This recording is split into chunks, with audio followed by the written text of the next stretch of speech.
Trinamool booth যুব সভাপতিকে ধারালো অস্ত্রের কোপ ও গুলি করার অভিযোগ উঠল বিজেপির বিরুদ্ধে। যদিও গুলি লাগেনি।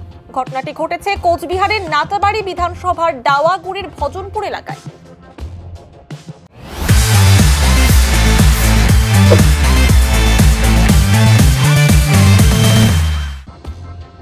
রেজ্জাক হোসেন নামে ওই যুব নেতা বর্তমানে কোচবিহার MJN মেডিকেল কলেজ ও হাসপাতালে চিকিৎসাধীন।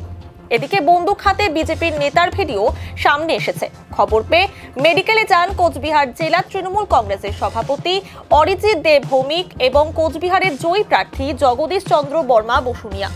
কোচবিহার জেলা তৃণমূল কংগ্রেসের সভাপতি অভিজিৎ দে ভৌমিকের অভিযোগ, নাটাবাড়ি ভজনপুর এলাকায় প্রথমে তৃণমূল যুব বুথ সভাপতিকে গুলি চালানো হয়, এরপর ধারালো অস্ত্র দিয়ে হামলা করা হয়।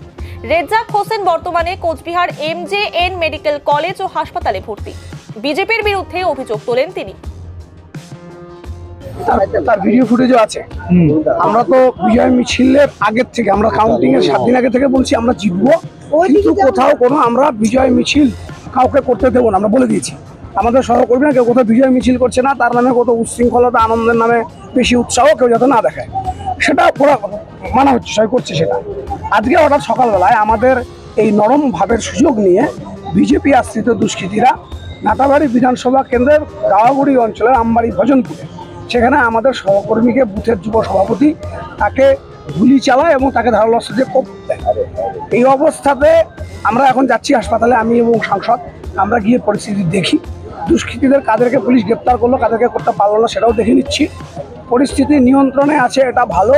বিজেপি যদি উচ্ছৃঙ্খলতা করার চেষ্টা করে তাহলে কিন্তু বিপদ আসবে, কাল নেমে আসবে বিজেপি। এটা বলি দুষ্কৃতী ক্রিমিনাল যারা, তারাই তাদের শেল্টারে ছিল না, সেই ক্রিমিনালদেরকে ইমিডিয়েটলি ব্যবস্থা নিতে হবে। প্রশাসনের কোথাও যদি ঘাটতি থাকে সেটা দেখে নিতে হবে, এখন একদম ছাড়া যাবে না। হয়েছে কি, আমাদের আমবাড়ি ভোজনপুর আমাদের বাড়ি, ওখানে কালকে আমার তৃণমূল পার্টি জেতার পরে আমাদের কালকে একটা উৎসব হয়েছে।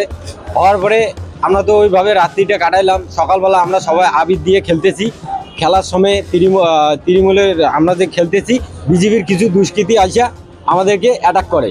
অ্যাটাক করার পরে ওদের ডাইরেক্ট আগ্নেয়াস্ত্র বাইর করার পরে আমাদেরকে 3 জন কর্মীকে, আমাদের তৃণমূল 3 জন কর্মীকে মারধর করার পরে ওদের ডাইরেক্ট আগ্নেয়াস্ত্র ঠেকাই দিল। যখন এক ভাইয়ের কাছে আমাদের ঠেকাই দিল, তখন আমাদের সবাই যে দৌড়াদৌড়ি করতেছি, যা দেখি আমাদের এক ভাই আহত হয়েছে আর 2 ভাই আনতে গেছে, ওরা 2 ভাইকে মারিয়ে দিছে।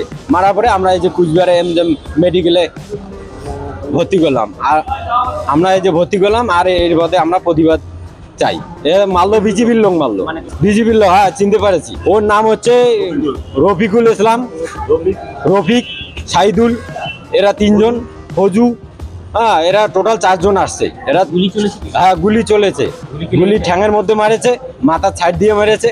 ঠিক আছে, লেগেছে একজনকার ভাইয়ের, আমার লেগেছে। হ্যাঁ, আমি ওইখানে ছিলাম, পায়ের মধ্যে লেগেছে। যার লেগেছে সে নাম হচ্ছে রেজ্জাক আলী। হাসপাতালে 3 জন ভর্তি আছে। হ্যাঁ, একজনের গুলি লেগেছে। যদিও অভিযোগ অস্বীকার করে বিজেপির পাল্টা দাবি, তাদের কর্মীদের উপর হামলা করা হয়েছে, তাদেরও বেশ কয়েকজন কর্মী আহত রয়েছে।